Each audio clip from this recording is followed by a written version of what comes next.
Could I just remind our audience that this event is being recorded and to assure you that only our panel members will be visible on the screen. This event will last for an hour. If you have any questions for Peter, please use the Q&A button at the bottom of your screen and we will try to answer as many as possible. My name is Lily Gillis and today we're celebrating Book Week, an event delivered in partnership between Libraries NI and BBC Northern Ireland. Today, we're delighted to welcome Peter James.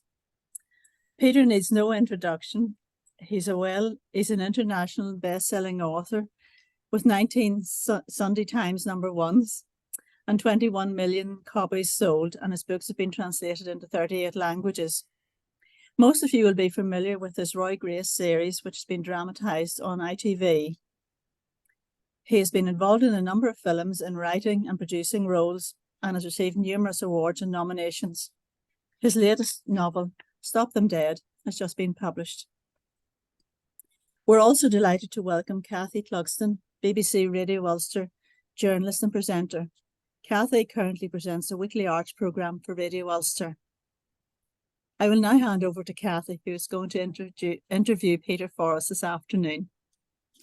Thank you, Lily. Thank you. Thanks, Lily, so much. Hello, everyone. Thank you so much for joining us. A great pleasure to be here for Book Week NI, and such a thrill to meet Peter James. Peter, welcome.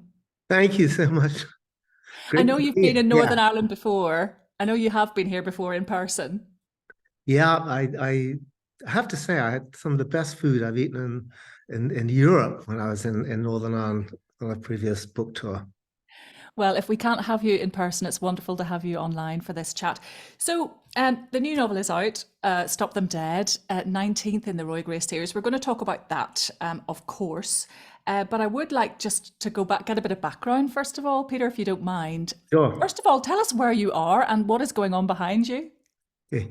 I'm in my home in Jersey in the Channel Islands, and I collect, my office is at the top of a tower. When I was a kid, I loved Yeats, and I read that Yeats wrote in a tower, and I thought one day I would just love to write in a tower, and the chance came up to buy this house about 5 years ago. So I'm 75 feet up, and I have I collect police memorabilia. And in fact, wherever I travel on book promotion around the UK or around the world, police officers give me stuff. I even have a police officer guarding us. You're very safe up there. Very safe up here. And I love it. I love coming to work and actually just looking. I've got badges. I've got my real life Roy Grace guy, a former Detective Chief Superintendent Dave Gaylor. I've got all his career badges and his old uniform. And I collect truncheons, whistles, handcuffs, everything. And does it help you then to sort of get into the zone when you come into your office and you're writing, to be surrounded with all this stuff? It really does. I kind of, every time I start a new book, I always, well, before the Grace television series, I'd sit down and I'd have an imaginary conversation with the key characters. I'd say, hi, Roy, how are you? How's things going with Cleo? Hi, Norman, who have you upset this week? Hi, Glenn, how's your train crash of a love life going at the moment? Now with the television series, I've kind of actually got real characters in my head, so it's even easier. You know, I sit down and imagine I'm talking to John Sim and Richie Campbell and the other characters. Did you have much say, Peter, when they started to make that series? You know, as to who would be cast? I had a fantastic amount to say. ITV, I have to say, have been brilliant compared to previous adaptations of pre-Roy Grace novels. It's been a wonderful experience, and ITV pretty much give me casting approval. And I remember when they rang me, this would be about 5 years ago now, and they said, what would you think of John Sim playing Roy Grace? And I just wanted to bite their hand off. I said, if you'd asked me to do an identikit, police identikit, back in 2003 when I was creating Roy Grace, it would have come up with John Sim. And I spent 3 really nervous weeks thinking, oh, John, I hope you do it. I hope you do it. Yes, you might have said no, of course. Yeah. Yeah, and he's loving it. He's such a great guy, and the first thing he did was buy all, at that point there were, I think, 16 Roy Grace novels, and just sit down and read them to get into character. And he's just a fantastic guy to work with. Wonderful. Well, let's go back to before Roy Grace, Peter, because you had quite a career in television and film before you started writing novels. And I did read somewhere that you were a cleaner for Orson Welles. Is that true? Can you please elaborate on that? Yeah, I went to film school, and I was living in well, flat is a bit of too fancy a word. It was a converted garage just off the Fulham Road. And I met this very posh girl I wanted to take out to a smart restaurant. And my parents were very wise. They gave me just enough money to pay my rent, food, and train fare back and forwards to college. And I thought I could make some money. And I saw an advert in a newsagent, and it said cleaner wanted. Apply Mrs. Wells, 10 shillings an hour. This was 1969. So 10 shillings was, I don't know, £5, £7 an hour in today's money. So I sort of beetled straight round to this. It wasn't a grand house. It was a nice, kind of Chelsea, Fulham border townhouse.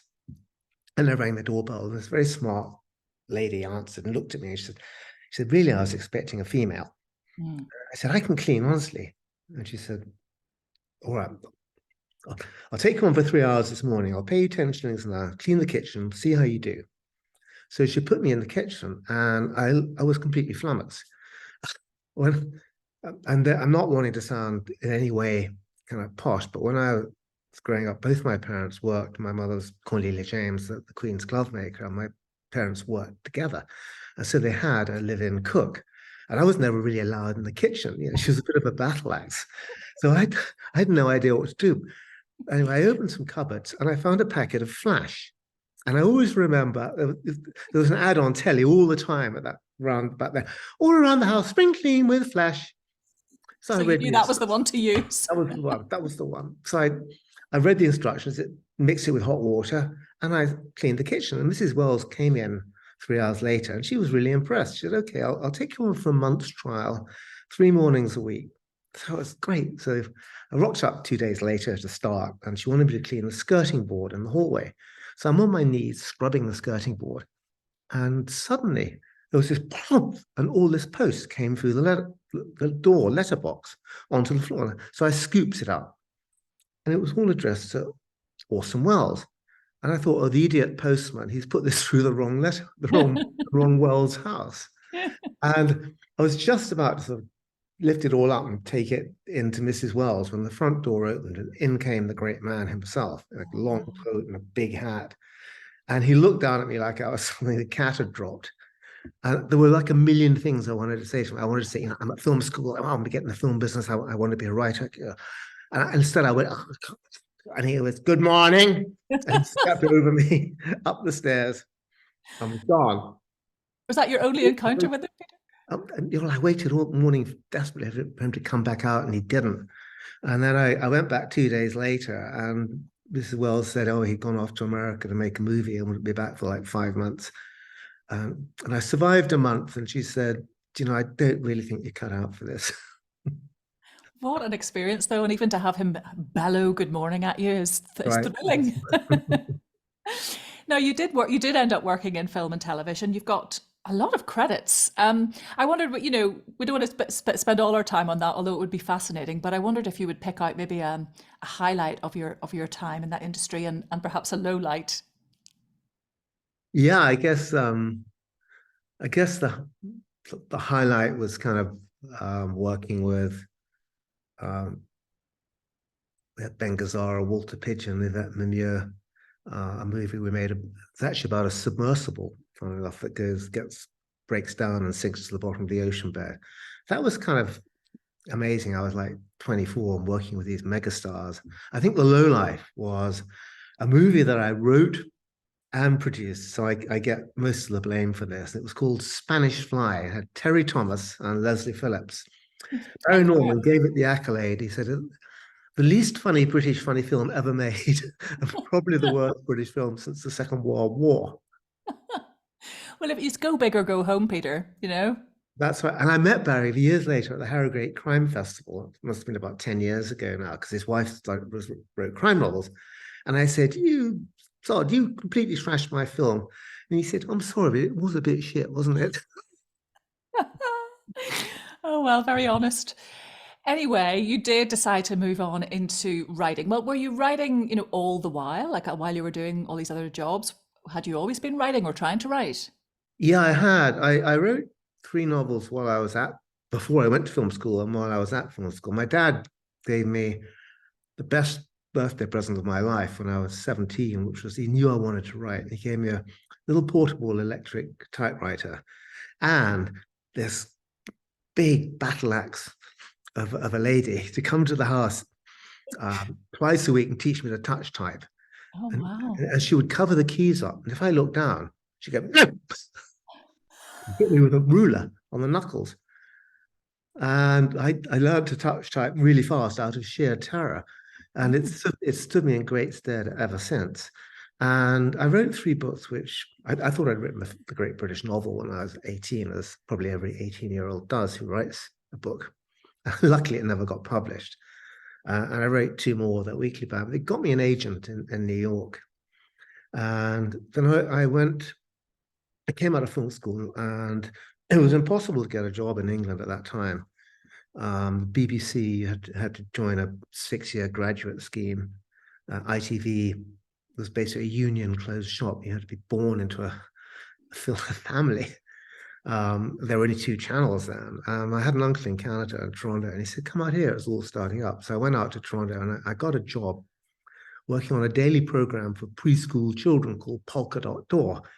It was like an offshoot of the Canadian version of the BBC, the CBC. And I was a gopher, literally, doing errands, go for this, go for that. And it was a puppet show, like 6 bad-tempered puppets went through this polka dot shaped hole in a door and did what puppets do for preschool children. It went out about 7:45 in the morning. And I've been there about 3 months. And the producer came in a panic one day and he said, oh, the writers said, we don't have a show. I just read your CV. You won your school poetry prize. Could you write today's show? And they stuck me in a corner with an IBM Selectric golf ball typewriter. And I wrote the show and they were pretty happy. And they commissioned me to write it 3 days a week for the next year. And I thought, wow,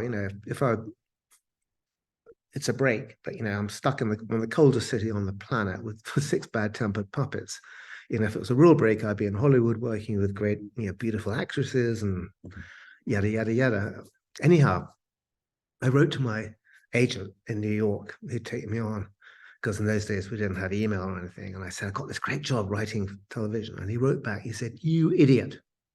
He said, you want to be a novelist? You think you're going to write children's television all day long and then go home and write a novel?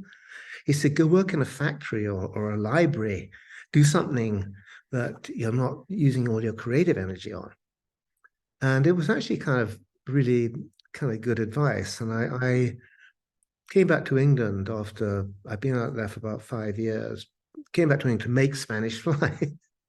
And everything was went wrong around that movie. My parents' family business, my dad became ill, he had a triple bypass, and they were planning to sell the business, the glove making business. And we also made ties, unless I went into it. And the reviews of Spanish Fly totally Not wiped great. it all. And I thought, maybe, I haven't made it as a writer. Obviously, I'm not that talented as a producer and screenwriter. Maybe I should go in the business and have a solid background. And I'd met my then-to-be wife, now long ex-wife, and she said to me, ever since I've been going out with you, you've talked about writing this novel. When are you going to write one? And I read an article in the Times that said there was a shortage of spy thrillers ever since Ian Fleming had died. And I thought I could write a spy thriller. So I did. I made it up. And it was a not spoof James Bond, but it was slightly that sort of tongue-in-cheek about the guy in MI5. And to my amazement, I sent it to my agent in New York, didn't hear back from him for 3 months. Phoned him up, the phone was dead. Phoned the American Society of Agents. So he died 5 years ago. Stop. So where was this manuscript? Where had that ended up? It was lost in the New Lost York in the postal ether. system. So I had to. It cost a fortune to photocopy in Yeah. those days. So yeah. Anyway, I got an agent in London, and he rang me one day, and it was one of the best days of my life. He said, "I've got your publisher, and they want to offer you a 2-book deal." And that honestly was one of the best moments of my life. And then one of the worst moments of my life was the day that first book was published. It's called Dead Letter Drop. I'm just giving the title to make sure nobody watching ever reads it. And the book didn't sell. I think it sold in hardback, but 1,500 copies were printed. So 1,800, 1,500 went to libraries, bless them. 300 went to the whole of the rest of the UK. I remember W.H. Smith bought it. Like my publishers told me, W.H. Smith had bought it. I thought, oh, that's fantastic. Yeah. They bought 30 copies for the whole of the UK. But I was still able to say, well, W.H. Smith stopped my book. Yeah. The second book came out, and that did equally badly. And I was at a party, and I met a friend of my then sister-in-law who called Elizabeth Buchan, and she at that time was writing Penguin jacket blurbs for Penguin. She's now become a very successful novelist herself. And she said, darling, what on earth are you doing writing spy thrillers? She said, people who read are intelligent. They don't just want a page-turning story. They actually want to learn something about the world, about what the author's writing about. You're up against people like John le Carre, been in the security services. What are you ever going to be able to tell anybody about what being a spy really is? And she said, you've got to find something that A, you're passionate about, and B, that you can access to research. Anyhow, I went home, and a week later, my then wife and I got burgled. We were living in the center of Brighton, and a young detective came to take fingerprints, and he saw my 2 books, and he said, oh, well, you're a writer. He said, if you ever want research help with the police, give me a call. And my then wife was a lawyer, and we became friends with Mike Harris and his wife, Renata, and she was also a detective at Brighton. And they invited us to a barbecue, and they had a dozen of their friends, and they were all cops. There was a homicide detective, a response, traffic, SOCO. And I was blown away. I was just talking to them. I thought, nobody sees more of human life than in a 30-year career than a police officer. And when they realized I was genuinely interested, not just out to get a story I could flog to the local paper, they started inviting me to come and spend time with them. And this is like about 82, 83. And by around 86, 87, they would phone me and they'd say, oh, we're doing a raid tomorrow. Do you want to come? And they got to trust me. And I started writing supernatural, neuropsychological thrillers. And I started putting police characters into the books. And they liked the way I was portraying them. They felt that I was showing the world what it really is to be a police officer. And slowly, I just became more and more part of the furniture of Sussex Police in particular. And in 1997, I was taken into an office. Someone said, I think you'd like to meet this guy. This guy called David Gaylor. He was a young detective inspector in homicide. And I always remember going in the office. I've never seen an office so untidy. It was just full of plastic crates bulging with manila folders and this balding head just visible at the back. And I said, are you moving? He said, no. He said, I'm a homicide detective, and I've just been tasked with reopening all the unsolved murders in the county of Sussex, where there's somebody still alive who could benefit from the investigation, or where there's still a chance of catching an offender. He said, each one of these crates contains the principal case file of a murder. I'm the last chance the victim has for justice and the family have for closure. And I loved that human image about him. And he said, what are you writing now? And I was writing a psychological thriller called Denial. He said, tell me about it. So I started telling him, he said, hang on a sec, why has your character done that? And why haven't you got a detective running an outside inquiry team? And don't you think you should have done this there? And I thought, wow, this guy's got a really creative streak. And we became friends. And he helped me a lot on that book and then on the next book I wrote after that. And 2002, he got promoted to Detective Chief Superintendent, basically head of major crime for Sussex. And my publishers asked me for a meeting, and they said, you ever thought of writing a detective series with a detective as a central character? So I went straight to Dave Gaylor and I said, how would you like to be a fictional cop? And he loved the idea. And we've worked, he is my real life Roy Grace. He's retired from the police now, but he still keeps his contacts up. We work together closely on every book. In the planning of it, he reads every 150 pages and tells me how Roy Grace would really think and act as a homicide detective. That's extraordinary. It must be absolutely invaluable just to have that connection. Yes, and I've often said it to him, but I don't think the Roy Grace series would have been the success it has been if it hadn't been for that realism that he and all the people he's introduced me to have helped bring to the books. So did Dave help you with this latest book, Stop Them Dead? Very much so. Yeah, he is part of the team now. He's also best man when Laura and I got married in 2015. He's absolutely invaluable, and he's also a really good editor. He's actually got a real eye for detail. You know, what makes a great homicide detective is something that I learned from him, and I try to imbue Roy Grace with it, is it's two completely opposing characteristics, which is quite rare. One is you have to be incredibly anal, because every major crime or homicide is a huge puzzle. Hundreds, if not thousands of pieces you have to painstakingly put together. But actually, most crimes are often solved by just sheer blue sky creative thinking. Yes, it's a combination of the evidence and then suddenly, wow. And Dave has that completely in spades, and a great deal of empathy as well, which is what a good detective needs. One of our attendees here has asked Peter if moving onto the small screen has changed how you write your novels. It hasn't. It's a good question. It hasn't changed how I write the novels, but what it has, because I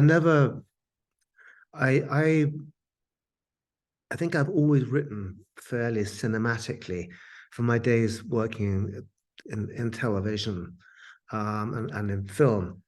So I think in terms of scenes. So I think I was writing fairly cinematically before the television. But what it has done is that the hardest thing I think for a writer, and almost every author I ever talked to, is creating believable characters. And it's the most important thing. You know, we read books to see what happens to characters we engage with. They don't have to be nice. You know, they can be great villains. You know, Hannibal Lecter is a classic example. But what I've now got is when I'm thinking of my characters, and I think of Roy Grace, I immediately think of John Sim, who I've got to know really well. We've become good friends. I know how John talks, how he eats.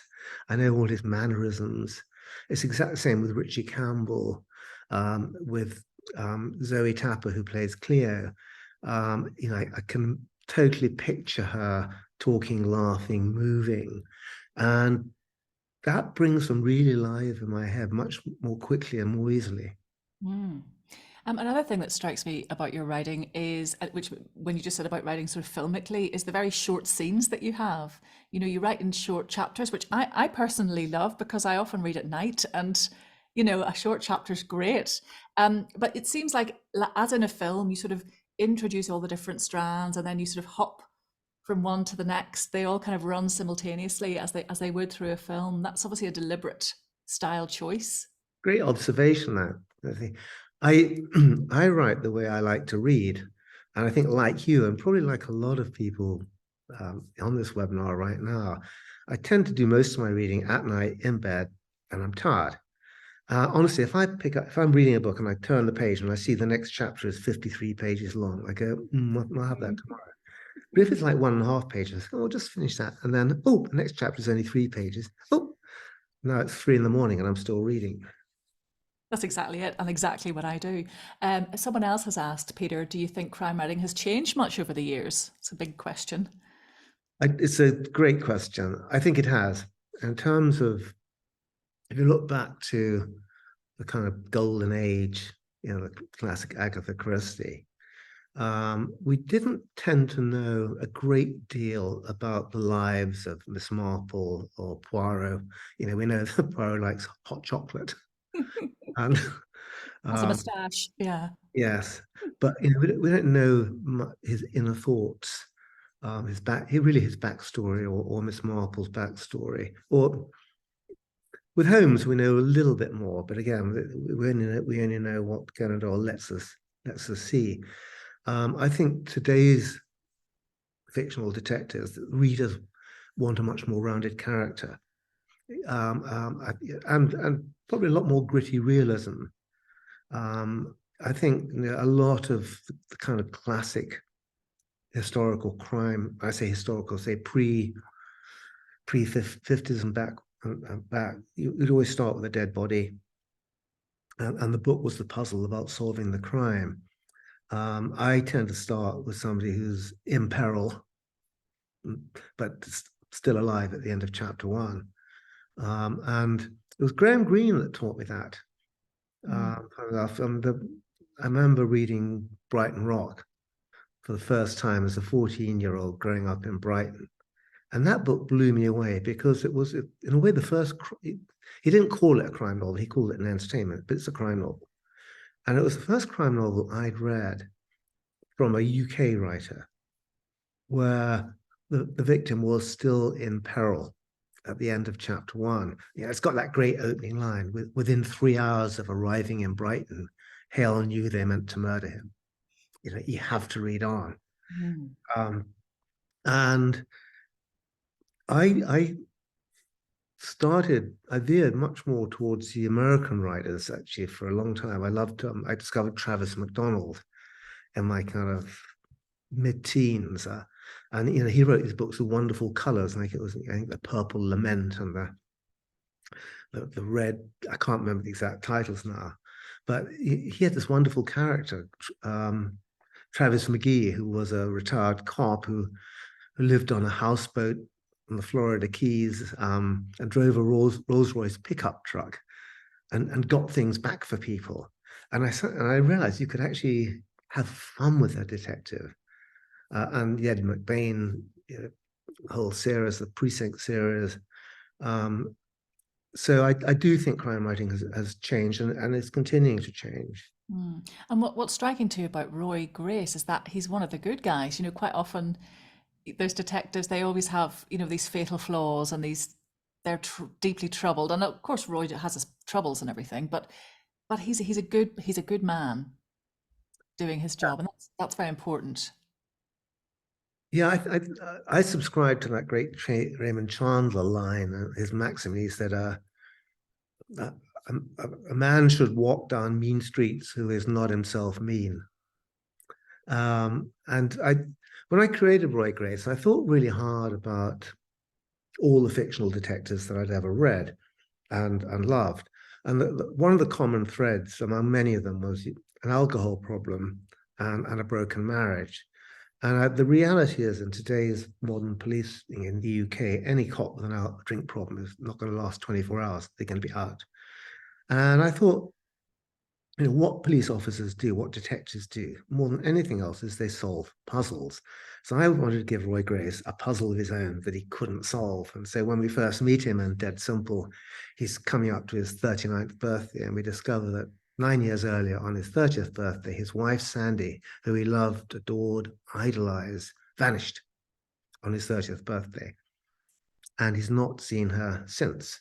He doesn't know whether she's had an accident, lost her memory, been kidnapped, been murdered, run off with a lover, and he can't move on with his life because she might suddenly turn back up at any moment. And finally, in the second Roy Grace novel, in Looking Good Dead, he does start to move on. He falls in love with Cleo, who runs the mortuary, and things progress. But all the time, he's been looking for Sandy. And I fed in a little bit to the reader throughout each book, a little bit more about Sandy, that maybe she wasn't quite the perfect wife he thought. Well, and sorry. At the back of Stop Them Dead, are 7 chapters of a new book I've got coming out next May, which is called They Thought I Was Dead, Sandy's Story. That's so exciting. So there's a little preview, and that will be coming out when, Peter? May the 24th next year. Okay, so not long to wait. And it's told completely from her perspective. It starts off with her saying, my name is Sandy, I've just left my husband and he doesn't know it yet. Oh, wow. Well, that is thrilling. And we can read that at the back of Stop Them Dead. When you were, well, before we get to Stop Them Dead, when you started with Roy and you're progressing on and you've got this relationship with Dave and the police force, you know, and you're rattling on, are you thinking this is going to be this is going to go on, I'm going to write 20 of these, you know, or did you very much work book to book? No, I had a 2-book contract, and I actually thought that would be it. And so what I thought I'd do is I'd set the mystery of Sandy up in book 1, and I'd resolve it in book 2. So in Dead Simple, I introduced the Sandy mystery, and I was looking good dead. I was going to resolve it. And then what happened was that I couldn't believe it, we got swamped, literally swamped with emails from readers speculating on what might have happened to Sandy. And I thought, hey, the book did really well, and my publishers immediately said, "Can you do more?" And I thought, okay, let's keep Sandy going.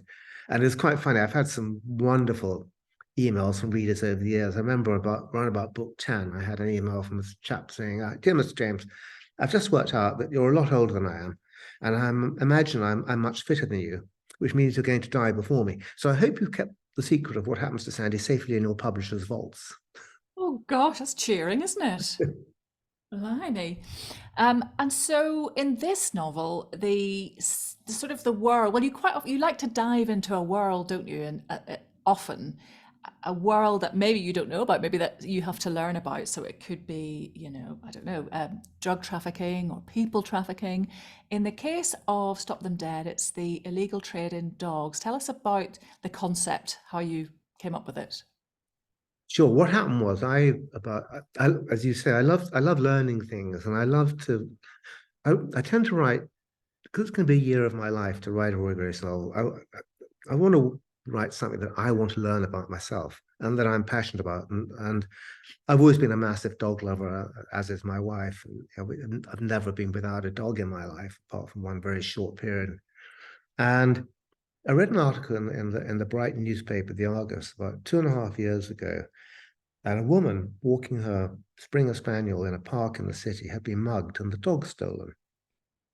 And then I read further down, and it said this dog was a breeding bitch Springer, worth £5,000. And I thought, what? Mm. And I also thought, as a dog lover, if you're mugged, that's horrible enough. If they took your wallet or your handbag or your watch, but a dog is like a child to me. You know, I couldn't imagine how I or my wife would feel if that happened to one of us. And I happened to have a meeting with the Chief Constable of Sussex the following week, Jo Shiner, and she herself is a massive dog lover. And I said, "What's all that about?" She said, "That is the tip of the iceberg." She said, "People want lockdown dogs. It's pushed the price of dogs up 10 times. And organized crime gangs have realized they can make more money out of dogs than drugs." And she said they're doing it 3 different ways. They're literally mugging people and breaking into premises and stealing dogs. They are legally importing dogs with fake vaccination certificates, and they are illegally puppy farming, illegally breeding dogs, keeping them in horrible conditions. I should say, as a dog lover, in Stop Them Dead, I have not depicted any dog being harmed. Plenty of villains being harmed, but Good. don't worry, if you love dogs, you're not going to be upset by any description. And she then introduced me to the Sussex Police Rural Crime Team, who kind of told me more about what was going on. And then I'm a patron of the RSPCA down, and I met with them, and they said, "Please write this book because we want to get the message out to people, just what is going on." And the bad thing is that organized crime gangs, if they're doing drugs, they'll get, if they're caught, they're looking at 5 to 15 years upwards. Dog smuggling, dog theft, 6 months maximum, if that. And the RSPCA, I mean, astonished me. They said if you wanted to buy a particular shade of color, breeding bitch, blue French bulldog, 100 grand. Oh, wow. And the puppy's 25,000. So it's no wonder there's this massive crime. Unbelievable. Mm. And then they were the RSPCA inspector was telling me that the really clever ways that the villains have of selling the dogs. One of the techniques is they advertise on all the usual sites like Gumtree, Pets for Home. And so let's say you wanted a puppy, and you got, say, a 8-year-old daughter, and she's really keen to have a puppy. And she says, "Mummy, oh, let's have a look at puppies." So you look online and you see this cute Labradoodle, golden. He's like 3 weeks old. "Oh, Mummy, can we go look at that?" So you phone up, and the breeder says, "Well, we've got 10 people interested. You better come fast." So you make an appointment, and he's down 100 miles away. You make an appointment first thing tomorrow morning. You go down there. You arrive at a beautiful house, wonderful garden. You think, "Oh, these must be nice people. They look after the place so well." You go inside, it's immaculate, and you see the puppy, and you're so focused on the puppy that you don't notice that there are no family photos anywhere I see. It's not their home at all. at home at all. It's an Airbnb that they've rented for the week, and you're going to be forced into buying that puppy because your kid is saying, "Oh, please, can we have it?" And you say, "Well, we'll have a think about it. Well, we've got 9 people coming today to view it. It'll be gone." And so you do all the wrong thing. Instead of putting a deposit and letting them do the vaccinations and going back at 9-10 weeks, they force you to take it. You're going to get it home. It's going to get sick. You phone them up, phone's dead. Yeah. And you've probably spent 3,000 quid. Gosh, well, it's a great premise. Obviously, you've got a lot of villains in there to deal with in the novel. Whereabouts are Roy and Glenn as we join them and the other members of the team? What's going on with them at this point? What's going on with them at this point is that Roy is preparing the trials from the previous novel, from Picture You Dead, and also from Left You Dead, because I try to include the kind of, people often think that basically the work of the detective ends with the arrest, whereas in reality that's actually where it begins, because they then got the much bigger task now, having gone through all the hard work of finally cracking the crime, arresting the villain. They've got the second battle, which is the legal system, and very clever barristers who are going to do everything they can to get their client off, drive a coach and horses through any mistake that Roy and his team make. So Roy is mired in that paperwork, and he gets a phone call in the middle of the night saying a farmer's just been murdered and his dog's stolen. Roy phones up Glenn and says, "We're going farming." And Glenn says, "What, dairy or arable?" in his usual facetious way. And they drive out to the farm, and Roy realizes, he's got not just a murder on his hands, he's got a whole new area of crime to start understanding. Is it difficult when you're researching things like that, and even more so with things like people trafficking and these difficult areas of human life that we read about in crime novels, so we don't have to deal with them in real life? But when you're doing your research, do you find it's upsetting? Is it difficult? It is distressing sometimes, and particularly when the RSPCA show me footage of some of the sort of puppy farms where they're keeping dogs in little more than concentration camp sort of conditions. And I do find that distressing. And often, I think,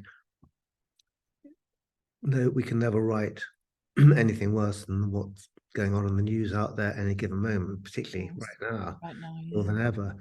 But I find writing about it helpful in a way, because I think it's great that I'm actually able to highlight these things. And my own particular way of kind of coping with anything horrific is, we have a huge menagerie of animals. We have dogs, cats, pygmy goats, huge number of ducks. We've got about 60 hens.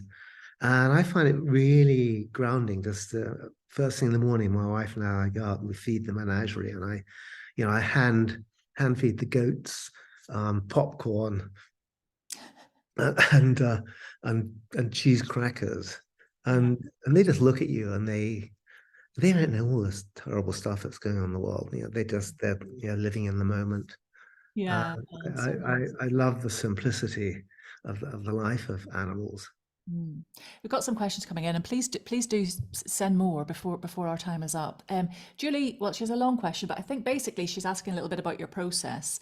She's saying, do you, when you're writing and editing, are you moving the chapters around, or do you have a very clear vision of where you're going right from the start?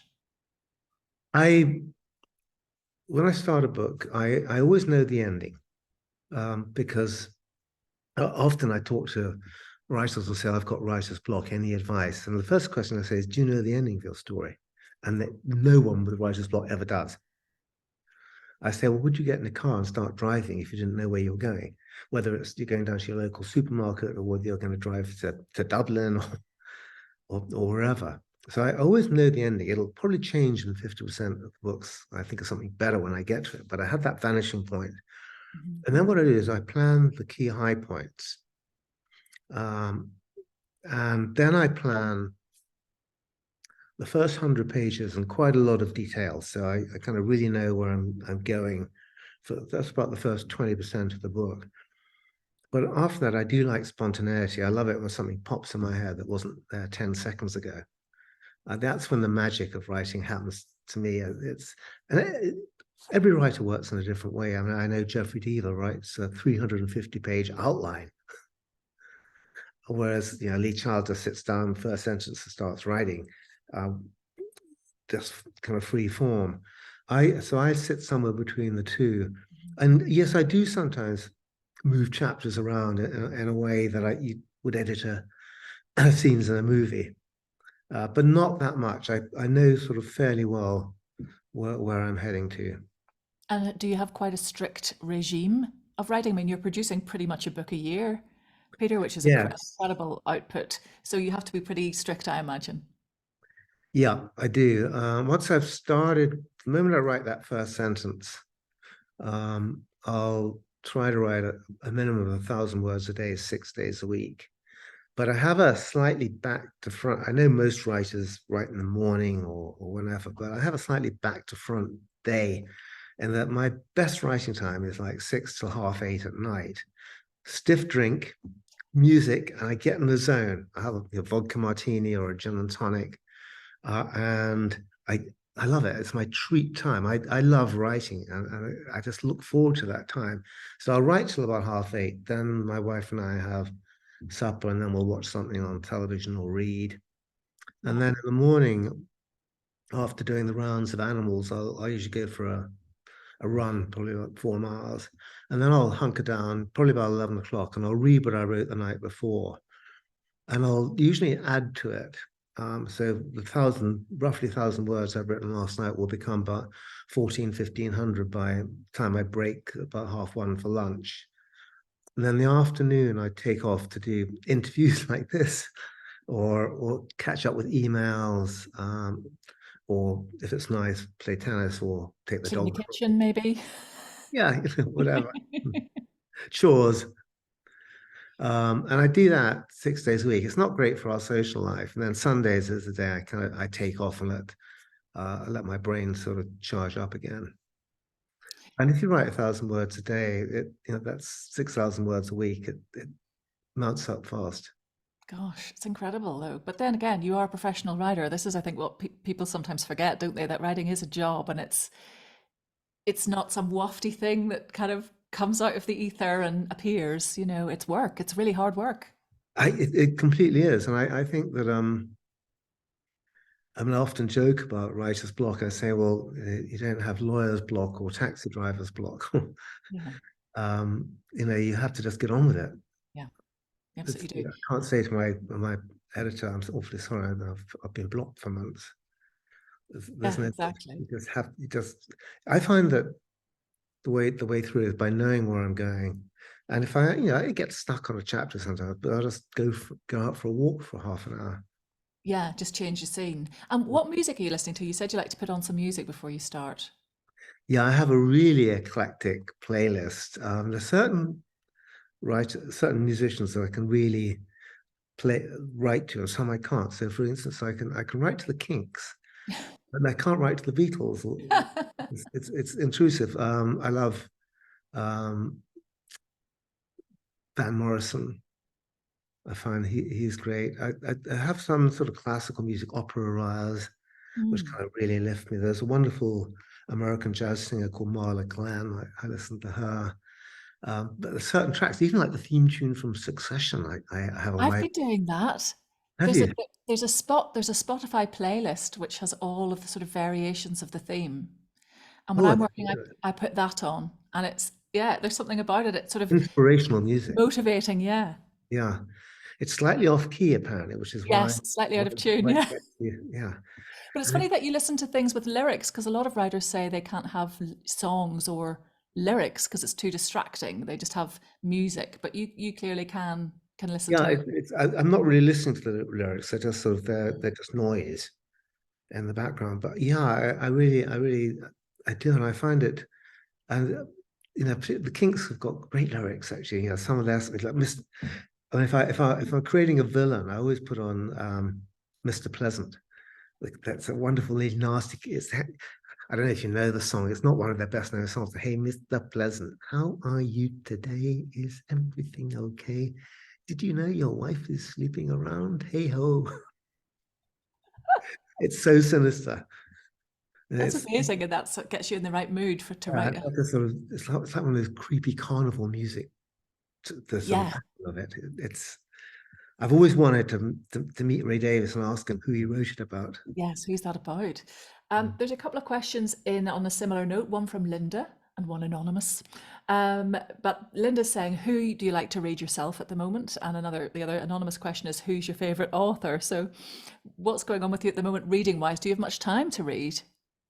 Yeah, I do read a lot, and I read audiobooks as well, which means that when I'm out running, if I'm in the kitchen cooking, I listen to them a lot, so I get double the amount of reading done. I read really eclectically. I'll read anything that's been a big bestseller. So in the last year, I read Where the Crawdads Sing, Lessons in Chemistry, which I loved. Obviously any big kind of crime novel. I get sent probably 10 to 15 books a week by publishers for asking me for quotes for both new and established authors. And then I read and I reread some of my real favorites, like Silence of the Lambs is like I think one of the greatest crime novels ever written. And I periodically reread that to remind myself just how good that story is. Favorite author of all time is Graham Greene. From the time I read Brighton Rock, I then just devoured his work. I think he's a wonderful writer of character, which is to me is so important. Um, he has got that ability just in a few lines, without even describing any physical characteristic, facial feature of making a character that you feel that you've known that person all your life. And I wonder, there's a lot of pretenders for the crown of king of crime or queen of crime. Taking yourself out of the running, Peter, would you have who for you is the greatest crime writer? It's a good question. In terms of greatest crime writer now of all time, I think if I had to sort of put a list of greats, I would put um, definitely oh, the Precinct novelist Ed McBain. Yeah. Um, I think Ian Rankin is really good. I like Val McDermott too. I think she's good. I think Michael Connolly. I think in terms of American, I mean John Grisham Mm. is absolutely terrific. I mean, I think some of the best crime novels have been written by writers who don't write crime novels. Like Brighton Rock, I'd put that in the top 10. I'd put Tom Wolfe's Bonfire of the Vanities in that mix. The books that really get you go, wow, I wish I'd written that. I mean, it's interesting because And when you and, start and Hound thinking, of the Baskervilles, because that was so clever, because he thought all along it's Holmes, Conan Doyle's supernatural, and he pulls the rug on you. I mean, when you start to think about it, we could go on really, couldn't we? Because there are just so many, and the genre seems to be booming still. I mean, there's such a lot of what we call Celtic noir, Scottish and Irish writers killing it at the minute, pardon the pun. Why do you think that is? Why do we never tire? And why do we always want more and could just read and read crime novels?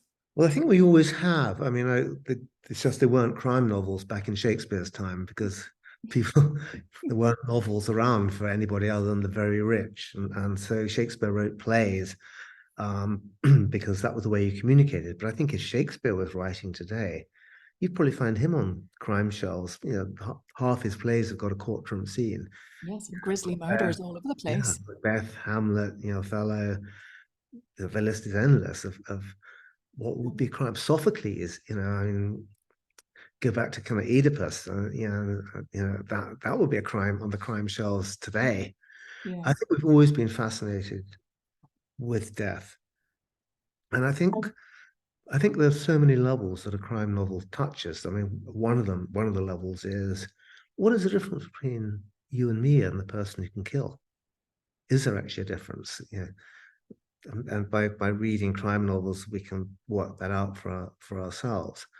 I think also we are genetically programmed to survive, and I think at a much deeper level, when you read a crime novel, you read about a gruesome murder, and you get the same sort of thing that you get when you pass a bad car accident. I don't think we rubberneck car accidents because we're gloating. We're not looking, look, I'm safe in my car, and that person's lying there with a leg off. We're going, what can I learn from that? Mm. How can I make sure I don't get into an accident like that? And I think from the crime novel, the murder, what can I learn from this? How can I avoid ever getting in the situation that victim got into? So that's going on as well. And I think also, what's the first thing anybody says to a new baby? They go, boo. So I think we're programmed to like a thrill right from the very off. So true, but so true what you say, that sort of what would I do kind of thing. And that's where the writing, when writing is so strong that you're thinking, gosh, if that were me, would I do what they did? How would I respond to this terrible thing happening? Do you find, Peter, obviously your books are so well loved now and people look forward to the next installment. Does the pressure, does the pressure ease or does it get greater with each book? It gets greater. I was an avid reader as a kid, and but I used to find so often that the authors that I loved, and Alistair Claim was one of them, that they seemed to be the more successful they got, the fatter their books got, and the lazier they got, less exciting. And whether that was because their editors got too scared to edit them, or whether they just didn't care so much. And I made a promise to myself, if I was ever lucky enough to have any success, one thing I would try to do is raise the bar with every book that I wrote. So I have that every time I start a new book. I'm thinking, okay, how do I make this even better, even more exciting? That to me is the challenge. I guess the one thing is that having written, I think it's about 40 novels now, I kind of know that I can do it. And that I've got a support team that would help me out if I got into a real mess. But I feel I owe it to my readers to deliver something better. I hope that Stop Them Dead, people who love Roy Grace will find, or people who don't will find it's a great read. It's interesting just about that. You mentioned at the very, very start that your first novel was Dead Letter Dropper, one of the first novels, and I noticed the dead word is there. Um, as you say, you only intended to write two, so they both had dead in the title. Did you feel then that you had to keep going with the dead thing? Yeah, what happened was in my early day, I had Dead Simple, and then the third crime book in that series wasn't a series, it was called Billionaire, and I went for one-word titles. My next book was Possession, then Dreamer, then I think it was Sweetheart, Twilight, Alchemist, and every time I have one of those books come out, someone else came out with a similar title. So I had Possession, A.S. Bart came out with Yes, Possession. The Alchemist. He had Twilight, he had all of them. Paul Coelho with The Alchemist. And so with Roy Grace, when the first one, I thought, right, I'm going to come up with a title that's never been used. So if anybody does come up with this title, they'll clearly have copied it. So I came up with Dead Simple.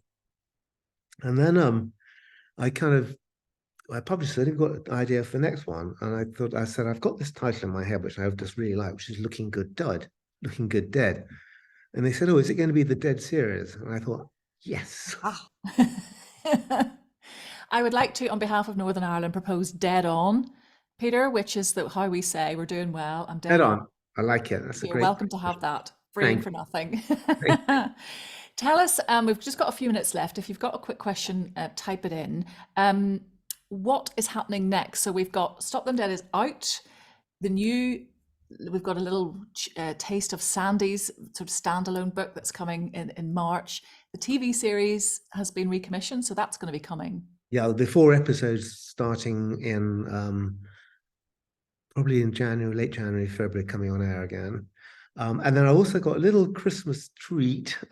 My volume of short stories, A Twist of the Knife, it's just been updated, and it's coming out November the 11th in paperback. It will be available in all stores. And there's 2 particularly interesting news stories in that. One is one I've co-written with Ian Rankin, with Rebus and Roy Grace working together on solving a cold case, Modson Rocker's murder in Brighton back in 1964.